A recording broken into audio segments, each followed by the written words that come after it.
Box Now si paling award balik lagi nih. Ini udah edisi yang ketiga loh. Tahun ini spesial banget.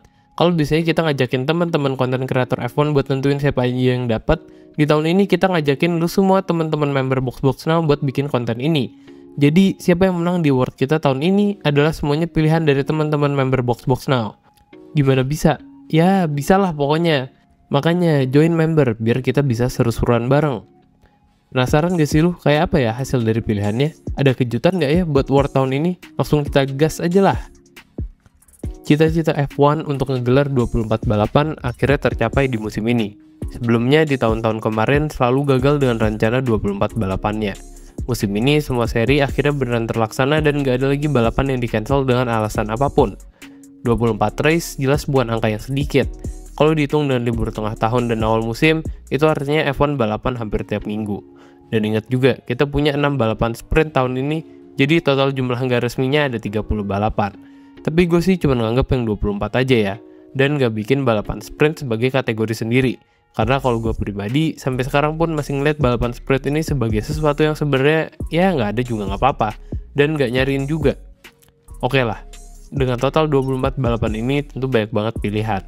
Dan dari 24 juga pasti banyak juga balapan yang masuk kategori biasa aja atau nggak ada memori sama sekali bahkan. Ini sih memang resiko kebanyakan balapan. Pasti ada balapan yang kayak invisible, gak diingat dan kayak nggak pernah ada dalam ingatan meskipun lu tonton semua balapannya. Tapi poin bagusnya kita jadi punya banyak nominasi juga sih. Ada beberapa yang bisa masuk nominasi karena termasuk jadi balapan core memory tahun ini. Dari polling yang masuk ada 3 balapan utama yang dapat suara beda-beda tipis. Ada GP Inggris, GP Italia, sama GP Brazil. Kita coba refresh balik ya.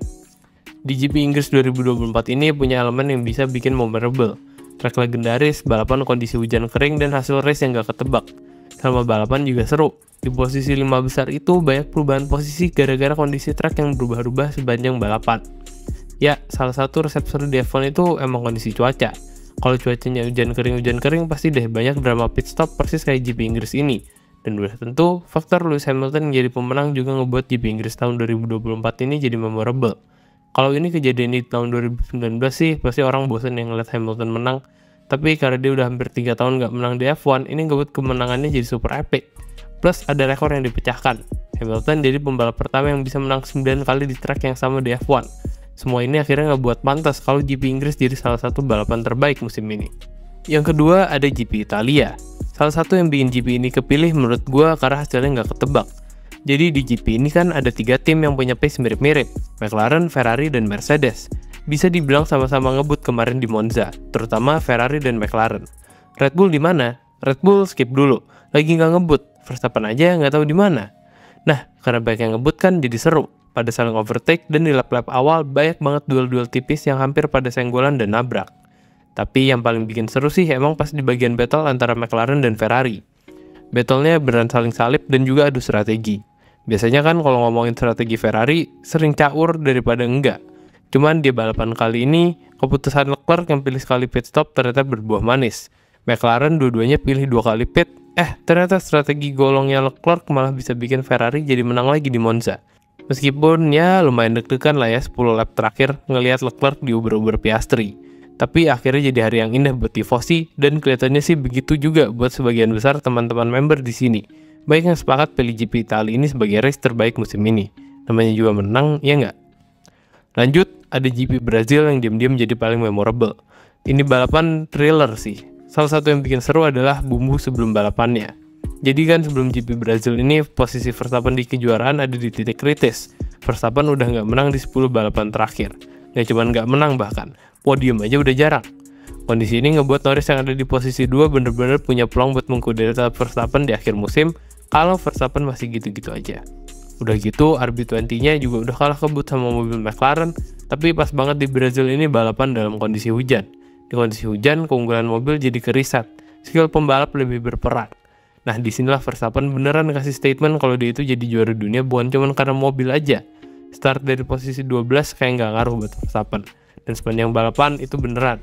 Padahal itu balapan chaos, red flag lah, safety car, hujan deras, ada semua. Tapi Verstappen sama sekali nggak terpengaruh. Bener-bener berserk parah sampai akhirnya menang di Brazil ini. Tapi nggak cuma statementnya Verstappen aja yang bikin balapan ini memorable. Ya, masih banyak banget pernak-pernik dari GP Brazil ini yang bikin makin jadi keingetan. Salah satunya adalah kejutan Alpine, yang musim ini jadi badut, tapi tahu-tahu dapat double podium. Masih belum siapnya Norris di kondisi tekanan hebat perebutan juara dunia juga kelihatan di GP ini. Plus adegan memalukan dari anak kesayangan papa juga tersaji di balapan ini. Jadi emang komplit banget sih GP Brazil 2024. Dari hasil polling, 3 balapan ini dapat suara lebih dari 20% semua. Tapi pada akhirnya GP Brazil yang menang dari GP Inggris dan GP Italia dan selisih tipis. Hasil yang pantas sih kalau menurut gua. Musim 2024 ini sebenarnya nggak ada yang beneran rookie, karena nggak ada yang berubah dari line up di musim sebelumnya. Tapi sepanjang musim 2024 ternyata banyak banget dinamika bongkar pasang pembalap di berbagai tim. Entah itu karena ngegantiin yang cedera atau ngegantiin yang ditendang di tengah musim atau semata pengen segera dicoba aja, kayak kasusnya Jack Doohan yang dikasih kesempatan adaptasi lebih cepat sama Alpine. Jadilah kita ada 3 pembalap yang sebenarnya nggak rookie-rookie amat, malah lebih cocok dibilang sopir tembak. Tapi bolehlah kita masukin sebagai rookie, karena tetap aja hitungannya ini adalah season pertama mereka balapan di F1. Yang pertama ada Ollie Bearman. Ollie musim ini dapat kesempatan 2 kali balap, pertama sama Ferrari yang di kesempatan kedua di Haas. Di 2 kesempatan itu dia ngegantiin pembalap utama yang lagi cedera. Terus yang kedua kita punya Franco Colapinto, dia bertugas ngegantiin Sargent yang ditendang di tengah musim. Dan ketiga tadi udah gue sebut, ya si Jack Doohan, dikasih kesempatan turun sama Alpine. Liam Lawson gak gue masukin karena dia hitungannya bukan rookie. Dia di musim 2023 udah balapan 5 kali, jadi kayaknya udah gak cocok kalau dimasukin ke kategori rookie. Ya oke lah ya. Nah, gue pikir banyak dari teman-teman yang akan milih Colapinto karena di beberapa balapan pertama dia udah langsung bisa cetak poin buat Williams, gak kayak Sargent. Gak taunya pada milih Bearman sebagai rookie paling the best musim ini. Dan perolehannya lumayan jauh ya. Bearman bisa dapat lebih dari 60% suara sedangkan Colapinto sisanya. Jack Doohan bahkan nggak dapat vote sama sekali. Ya wajar sih, mungkin karena sampel size-nya kecil, baru balapan di akhir musim, itu juga cuma sekali. Gak berkesan pula, jadi ya udahlah ya. Sebelum bahas Bearman, kita lihat dulu Colapinto. Colapinto masuk ngegantiin Sargent yang dikick sama Williams di sepertiga akhir musim. Kalau ngebandingin sama hasilnya Sargent sih jelas bagus Colapinto kemana-mana. Bisa dapat poin 2 kali di 4 balapan pertama. Hasil di race juga lebih stabil. Cuman setelah bagus di 4 balapan pertama, belakangan mulai sering kepleset dan berujung nabrak. Jadi kayak, ya emang gak boleh langsung ekspektasi yang gimana-gimana banget sih kalau sama rookie.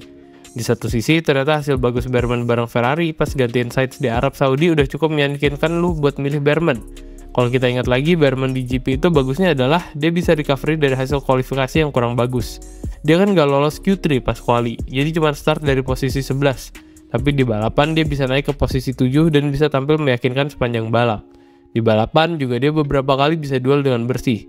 Udah gitu, si Bearman ini juga jadi debutan paling muda yang balapan untuk Ferrari. Jadi ya pantas lah kalau berkesan. Tiap tahun tim-tim F1 berusaha makin kebut dan lebih kebut. Tahun 2024 ini kita beruntung, ngeliat gap di antara para tim makin tipis, bahkan lebih tipis dari tahun kemarin. Kalau di tahun kemarin kita masih ngeliat mobil Red Bull itu dominan banget, sedangkan tahun ini status mobil tercepat bisa berbeda di tiap race.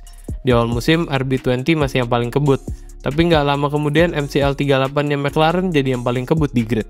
Tapi ternyata McLaren juga nggak sekonsisten itu. Di beberapa kesempatan SF24-nya Ferrari malah jadi yang paling kebut. Mercedes aja bahkan di beberapa balapan bisa punya peluang buat jadi yang paling kebut. Artinya permutasi siapa yang punya mobil terbaik di setiap race-nya itu benar-benar gonta-ganti di setiap race-nya. Tim di bawah juga sekarang makin terus improve, meskipun ada yang stagnan, tapi jarak antara papan atas dan bawah sekarang udah nggak terlalu lebar. Banyaknya perebutan posisi konstruktor sampai balapan terakhir di Abu Dhabi jadi bukti nyata betapa berimbangnya peta kekuatan musim ini. Itu kan secara kondisi, tapi ternyata di polling yang kita gelar teman-teman member kayaknya nggak bingung dengan pilihan mereka. McLaren unggul jauh dari tim lain. McLaren dapat suara lebih dari 60%. Ini artinya mayoritas sepakat kalau McLaren jadi tim yang paling improve musim ini. Tapi apa benar begitu? Kita coba lihat ya. Gue masih ingat banget video Box Box Now awal 2023 yang isinya khawatir sama masa depan McLaren di F1. Gimana enggak? Di kondisi saat itu video dibuat, McLaren bener-bener cosplay kayak tim mediocre ala-ala yang lolos Q3 aja udah setengah mampus. Gak salah kalau kita bikin video kayak gitu waktu itu. Orang Toto Wolff aja yang bilang kalau di saat 2 tahun lalu ada yang nanya apakah mungkin McLaren juara, maka akan dijawab, lu tinggal di planet mana? Itu kan saking busuknya mereka 2 tahun lalu, tapi ternyata dari pertengahan 2023 tiba-tiba jadi ngebut. Di akhir 2023, McLaren udah ada di posisi keempat, jadi best of the rest. Hasil ini menempatkan McLaren jadi tim paling improve di Box Box Now Award tahun 2023. Dan ternyata improvementnya nggak berhenti sampai situ aja, dan nggak sekedar naik di konstruktor, tapi bener-bener di luar logika, jadi juara. Gila, nggak ada yang masak McLaren di awal musim ini meskipun ngeliat hasil bagus mereka di 2023 juga. Tapi lagi-lagi McLaren bisa kasih lihat kalau mereka emang baik improvement. Di musim 2023, meskipun gagah di posisi 4, tapi sejatinya hasil di balap dominan. Mereka belum pernah menang race sekalipun di 2023, masih mentok di runner-up. Ya walaupun udah sering double podium sih. Naik kelasnya itu emang bener-bener musim ini, setelah pembalap gacuan mereka, Lando Norris akhirnya bisa menang GP. Udah tuh, habis itu jadi sering menang, sampai 4 kali bahkan. Dan gak hanya Norris aja yang bagus, Piastri juga udah cetak 2 kemenangan.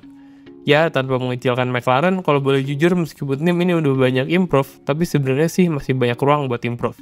Terutama di eksekusi strategi buat menangin pembalapnya itu. Sepertinya kedepannya Papaya Rules perlu dievaluasi buat musim depan. Tapi apapun itu, emang pesat sih kebangkitan McLaren, dari yang beberapa tahun lalu masih ampas, naik jadi mediocre, terus mulai podium lagi. Pelan tapi pasti tim ini terus improve dari tahun ke tahun sampai akhirnya beneran balik jadi juara lagi di musim 2024 setelah terakhir juara di tahun 98. Tim lain gimana? Ya ada sih beberapa yang notice sama improvementnya Haas. Iya, Haas emang udah lama mulai mapan jadi tim papan tengah, udah nggak ngelogok lagi di belakang. Tiap balap mereka udah bisa rutin bersaing di posisi poin. Cuman kalau ngeliat di konstruktor sih agak kasihan juga. Mereka akhirnya tetap kalah sama Alpine yang sepanjang musim nggak tahu di mana tiba-tiba dapat double podium di akhir musim. Dan dari double podium itu langsung kayak abis farming. Langsung lompatin Haas sama Racing Bull yang lebih rutin poin di awal musim. Sakit sih. Terus yang nanya Ferrari di mana? Ya mereka di posisi 2 di polling yang kita gelar. Dapat banyak sih dengan raihan suara yang lumayan, 23%. Ya ada perbaikan, tapi ya apa? Posisi di konstruktor masih posisi 2, sama aja kayak musim kemarin. Kalau ada improvement juga, ya ujung-ujungnya paling cuma buat jadi bahan hopium aja untuk tahun depan. Bang. Musim ini juga kita lihat banyak pembalap makin tumbuh dan lepas dari bayang-bayang sendiri. Ambil contoh, Norris yang akhirnya bisa menang GP, Leclerc yang bisa matahin jinx dia nggak bisa menang di Monaco, dan buka puasanya Hamilton setelah hampir 3 tahun gak juara race. Dan selain tumbuh, teman-teman member juga kayaknya ngeliat improvement positif dari beberapa nama di grid. Dari hasil polling, nama-nama kayak Zhou, Gasly, Leclerc, dan Tsunoda dianggap lebih improve dari pembalap lain, meskipun poin semuanya kalau di total nggak lebih dari 20% suara yang masuk. Tapi di sini kita bisa lihat kalau teman-teman member apresiasi juga sama improvement mereka, meski mungkin nggak banyak lah ya. Nah, kemana suara sisanya? Suara sisanya disapu bersih sama duet McLaren, Norris, dan Piastri. Mereka berdua kalau di total itu dapat 70% lebih dan hebatnya nggak ada yang unggul mutlak antara keduanya, beda tipis. Coba kita bahas dulu lah ya sedikit. Yang pertama Piastri. Masuk musim kedua, Piastri yang tahun kemarin jadi rookie paling best ternyata bisa terus berkembang dan makin mendekati potensinya. Di tahun kedua ini dia udah bisa rutin podium, bahkan udah bisa menang GP 2 kali. Sesuatu yang gak gampang diraih sama siapapun, even pas lagi punya mobil kebut sekalipun.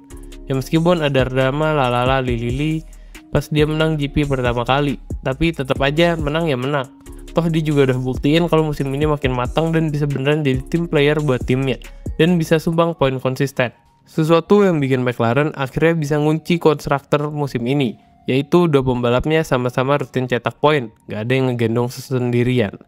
Yang kedua, Norris. Norris emang gagal total di perebutan juara dunia musim ini, tapi kita harus fair juga. Siapa yang nyangka kalau dia bakalan ada di posisi itu? Gue yakin gak ada yang masukin Norris sebagai bursa persaingan pembalap. Tapi kan di musim ini, di akhir musim, tiba-tiba dia jadi penantang Verstappen, terus kalah, terus orang jadi pada salty banget sama dia. Kalau kata gue sih, ya Norris juga kaget dan bingung tiba-tiba ada di posisi menantang juara dunia. Makanya mungkin ketika mental belum siap, tahu-tahu udah dapat pressure persaingan juara dunia. Dan itu nggak main-main tekanannya. Juara dunia.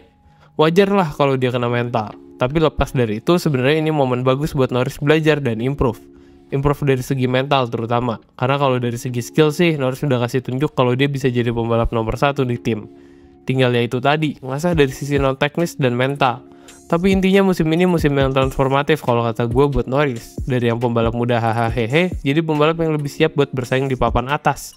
Dan kayaknya ini juga diaminin sama temen-temen member lain. Terbukti Norris dapat suara 38% ketika Piastri hanya dapat 31%. Jadi sah ya, kalau musim ini Norris jadi pembalap yang paling improve di grid. Seperti biasa, gue mau ngingetin kalau tim F1 itu nggak melulu soal pembalap sama tim aja yang berperan, tapi juga kepalanya, yaitu tim prinsipal. Gede bahkan perannya. Kenapa gitu? Ya karena kalau tim prinsipalnya pintar dan punya leadership yang bagus, dia bisa manfaatin semua sumber daya yang ada di timnya buat bersaing. Ini penting karena kadang tim yang punya uang banyak aja nggak cukup buat menang di F1 sih, kudu pintar juga ngelolanya. Tapi ya karena kebanyakan kerja di balik layar ya, di office, di rapat-rapat internal, di briefing tim yang nggak disorot kamera dan nggak ada live-nya, jadi kita sebagai penonton nggak bisa begitu ngeliat gimana sih kerjanya para tim prinsipal ini sebenarnya. Mungkin ini juga yang akhirnya ngebuat suara teman-teman semua agak terpecah kalau buat yang nominasi ini. Tapi at least kita punya 3 nama sih dari pilihannya teman-teman. Yang pertama tentu ada Andrea Stella, tim prinsipal McLaren. Pilihan wajar ya kalau ngeliat McLaren musim ini. Banyak media yang bilang kalau salah satu kunci McLaren juara tahun ini ya karena Om Stella. Dia dianggap punya leadership yang bagus. Hanya dalam 20 bulan kepemimpinan dia di McLaren, dia udah bisa kasih hasil yang sebelumnya sama sekali nggak kebayang. Om Stella sendiri sebelum jadi tim prinsipal di McLaren itu sejatinya lama di Ferrari. Dia sempat jadi race engineer pembalap-pembalap legend Ferrari kayak Schumacher, Raikkonen, dan Alonso. Terus dia pindah ke McLaren. Nah, di McLaren ini awalnya masih berkutat di urusan operasional balap. Tapi kemudian pas Alonso masuk ke McLaren, Alonso ngerekomen Om Stella ini buat masuk ke manajemen. Karena Alonso percaya Stella ini punya leadership yang bagus. Dari situ, lama-lama karirnya Om Stella di McLaren berkembang sampai akhirnya di penghujung 2022 diangkat jadi tim prinsipal. Pilihan yang nggak salah, Om Stella ternyata tahu betul gimana cara ngalahin Ferrari. Yang menarik, ada nama tim prinsipal barunya Haas, Ayao Komatsu. Om Komatsu ini baru aja jadi tim prinsipal setelah di awal 2024 kemarin, bintang Netflix kita Om Gunther Steiner memilih cabut dari F1. Haas menunjuk Komatsu yang udah ada di tim dari awal berdiri buat naik jadi tim prinsipal. Mungkin awalnya banyak yang sanksi. Secara jarang banget ada orang Asia jadi tim prinsipal di F1. Apalagi ini baru pertama kali dia jadi tim prinsipal. Ya untungnya sih tim yang dipegang juga Haas ya. Jadi orang juga nggak banyak yang expect apa-apa banget. Tapi ternyata Haas di bawah dia lumayan solid. Bisa konsisten sepanjang musim, rutin cetak poin dan lebih penting stabil di papan tengah. Ya walaupun di akhir kesalip sama Alpine, tapi overall perannya Om Komatsu di garasi jelas bukan kaleng-kaleng dan bisa banget dipertahanin. Mungkin ini juga ya akhirnya yang bikin teman-teman member juga notice sama prestasi dia musim ini. Tentu ada satu nama lagi kita punya. Gue juga tahu akan banyak yang milih dia. Yap, musim ini emang isinya rivalitas Ferrari dan McLaren yang kembali bersemi. Nominasi lain yang banyak dipilih siapa lagi kalau bukan Frederick Vasseur, bos Ferrari. Ini tahun kedua Om Vasseur di Ferrari. Ya kalau kata gue sih dia udah punya standar lah ya. 2 tahun stabil di runner-up kontraktor udah jadi bukti kalau Om Vasseur cocok lah kayaknya buat ditunggu berproses. Gak usah dibahas berapa lama berprosesnya, tungguin aja, masih ada tahun depan. Untuk nama-nama kayak Om Horner dan Om Toto musim ini off dulu ya, dikit banget yang milih, habis gimana gak menonjol juga, jadi kita skip. Ya pada akhirnya gue harus ngumumin siapa yang dapat tim prinsipal paling the best musim ini. Ternyata mayoritas dari teman-teman member memilih Frederick Vasseur sebagai tim prinsipal paling the best musim ini. Apakah ini subjektif? Ya udah pasti lah ya, tapi hasilnya tipis. Om Vasseur dapat 29% dan yang di urutan kedua ternyata diraih oleh Om Komatsu dengan 26% suara. Baru ada Om Stella dengan raihan 25% suara. Emang tipis banget sih, ketat cuy. Oke, kita lanjut. Siapa nih tim paling the best musim ini? Peta persaingan di bagian ini lebih jelas. Kelihatan banget kemana arah pilihannya teman-teman member di sini. McLaren tanpa ampun unggul jauh dengan dapat 50% plus 1 suara. Ini udah cukup bikin polling ini jadi satu putaran aja. Tapi emang beneran dominan sih. McLaren dapat 62%, sedangkan Ferrari yang di posisi kedua cuma dapat 22%. Dan yang ada di posisi ketiga selalu tahu bukan Red Bull atau Mercedes, tapi Haas dengan raihan 13%. Diam-diam banyak juga yang mengapresiasi Haas. Tim yang juga dapat lebih dari 10% itu ada Red Bull. Selebihnya tim lain cuma dapat receh. Cuman hitungan jari aja suaranya. Kalau dibilang pantas, tentu saja McLaren musim ini sangat pantas dapat gelar tim paling the best. Ya lu bisa lihat sendiri, McLaren tanpa diduga-duga bisa meraih gelar juara dunia konstruktor yang ke-9. Ini prestasi penting ya, karena dengan ini McLaren jadi balik lagi ke posisi tim kedua paling sukses dalam sejarah F1 bareng sama Williams. Hasil ini juga penting karena dari sini McLaren bisa naik lagi PD-nya. Ini penting ya, kadang ada tim yang nggak menang karena merasa PD itu nggak nyebar di kalangan orang-orangnya, di staff, di teknisi garasi. Nah, dengan menang gelar juara dunia konstruktor ini, jelas ngebantu banget orang di tim buat ngerasa yakin kalau mereka juga pantas dan bisa raih prestasi-prestasi lain di tahun-tahun berikutnya. Ini nih yang namanya mental juara. Selain itu, ini juga ngebuktiin kalau McLaren sebagai tim mandiri bisa juga menang lawan tim pabrikannya sendiri, Mercedes.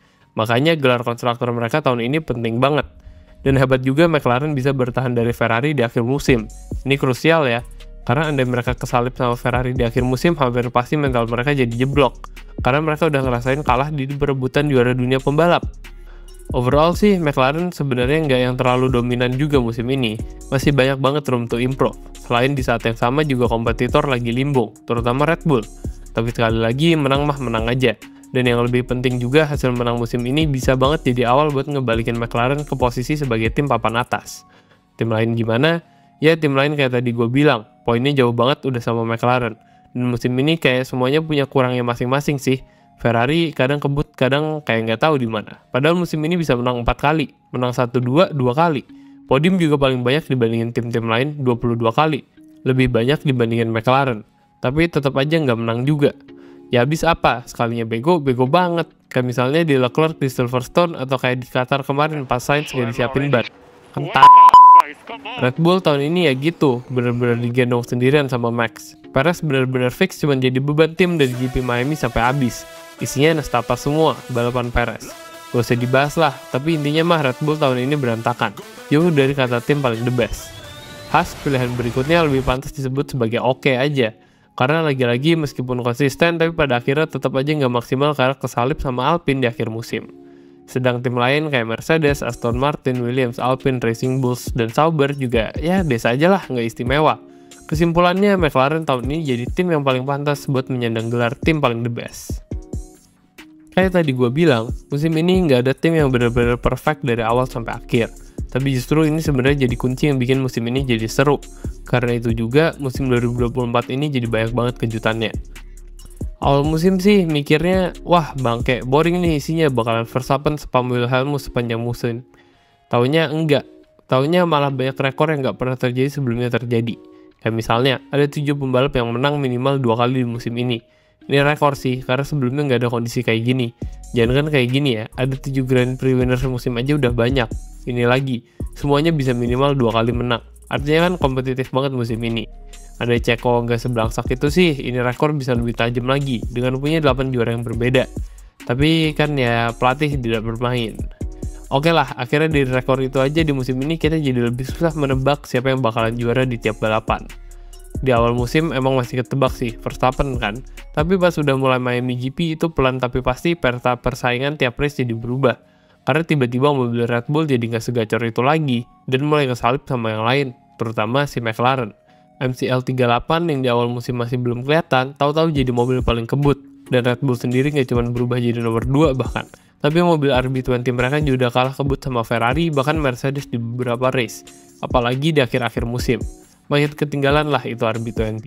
Verstappen-nya sih masih oke, tapi lu lihat deh tuh Ceko. Entah emang mobilnya beneran melambat atau emang ada skill issue. Tapi kelihatan banget kan kalau RB20 ini nggak dominan lagi. Ya bagusnya jadi Ferrari sama Mercedes punya kesempatan juga buat ambil-ambil kesempatan di saat Red Bull nggak kebut, dan saat McLaren juga lagi nggak konsisten. Bagusnya buat kita penonton yang tadi gue bilang, karena nggak ketebak, akhirnya banyak GP yang seru dan banyak momen-momen nggak ketebak atau ngagetin. Dan dari komen temen-temen juga kelihatan sih, kalau beragam banget pas ditanya apa momen paling memorable di musim ini. Kalau gue perhatiin, ada beberapa, tapi yang berulang kali keluar lah ya. Kayak misalnya, comeback-nya Verstappen di Brazil kemarin. Ini emang gila. Di RB20 yang nggak ngebut, Verstappen tampil kesetanan di saat memang dibutuhkan. Poinnya yang mulai terkejar sama Norris ngebuat Verstappen harus bereaksi, dan pas banget panggungnya itu di hujan dan basahnya trek Interlagos. RB20 boleh lambat, tapi karena hujan, jadi semuanya ya tergantung drivernya gimana. Dan bener aja, Verstappen udah kayak apaan tahu, udah kayak balapan di track kering, 0 kesalahan. Padahal dia juga posisinya lagi di pressure Norris di poin kejuaraan. Tapi nggak ngaruh, mentalnya gila. Itu gue kalau jadi Norris juga serem, lawannya udah masuk kategori monster. Wajar kalau comeback epic Verstappen ini jadi salah satu momen yang paling diingat sama banyak orang. Tapi itu kan Verstappen ya. Buat tifosi sih jelas Monaco dan Monza dong yang memorable. Orang di situ jagoannya yang menang.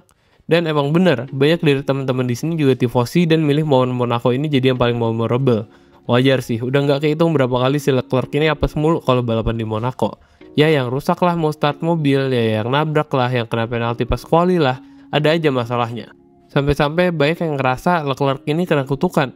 Itu semua ngebuat Leclerc punya jinx gitu jadinya kan, kalau pas balapan di Monaco. Gak heran kalau akhirnya pas bisa menang di sana jadi memorable banget.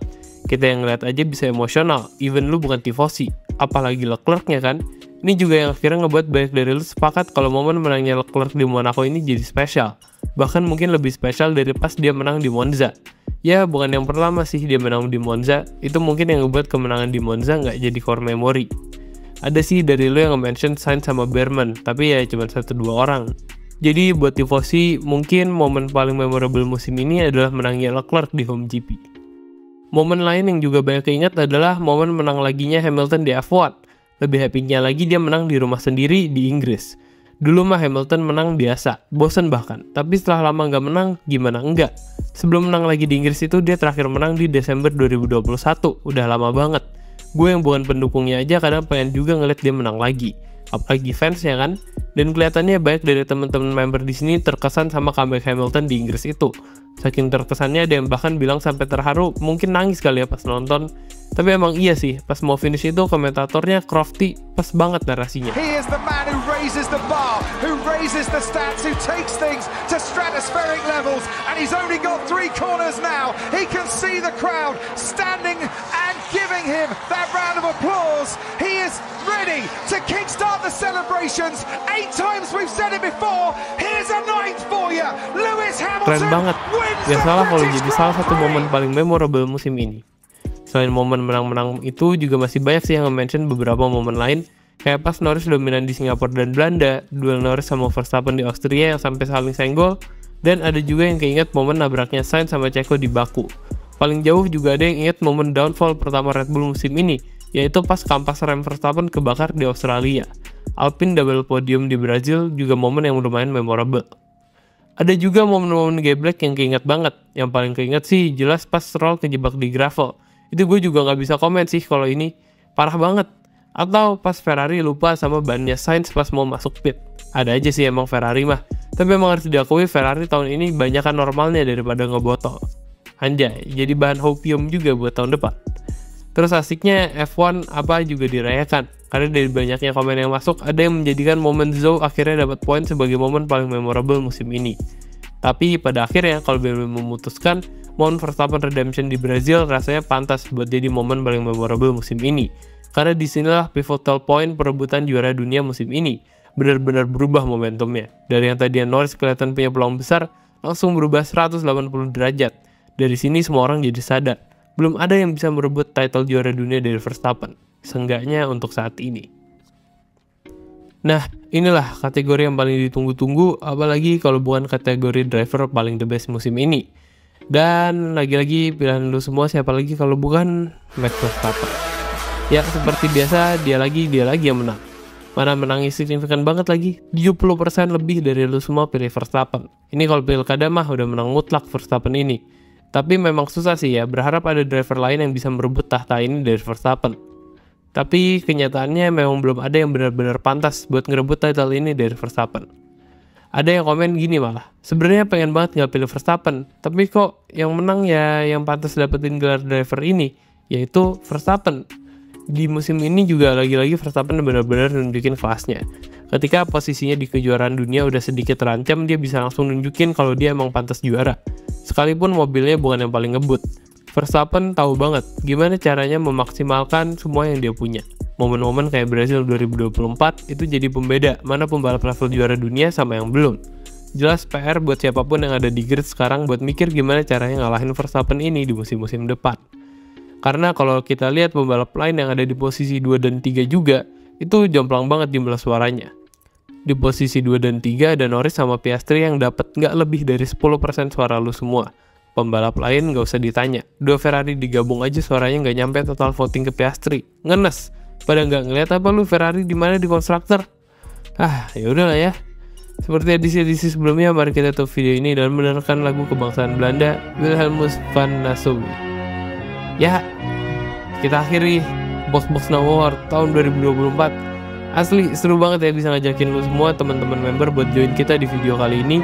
Semoga nanti ada yang bisa kita buat bareng-bareng lagi, dan tentunya semua masukan, komen, apapun itu dari lu semua kita catetin. Dan kalau emang lagi pas, kita coba bisa bikin sesuai apa yang lu mau. Semoga kita bisa dapat season F1 yang lebih seru dari musim ini. Musim ini seru, tapi semoga musim depan lebih gak ketebak siapa yang juara dunia. Ya, segitu aja dari kami di Box Box Now. Sekali lagi makasih banyak buat temen-temen yang udah join membership di Box Box Now. Dukungan kalian sumpah berarti banget buat kami. Dan ayo, yang belum join, gabunglah. Gak nyampe 10.000 sebulan, lu udah bisa nonton semua video di channel kita. Gile, 10.000 doang, lebih murah daripada makanan sehat di warteg.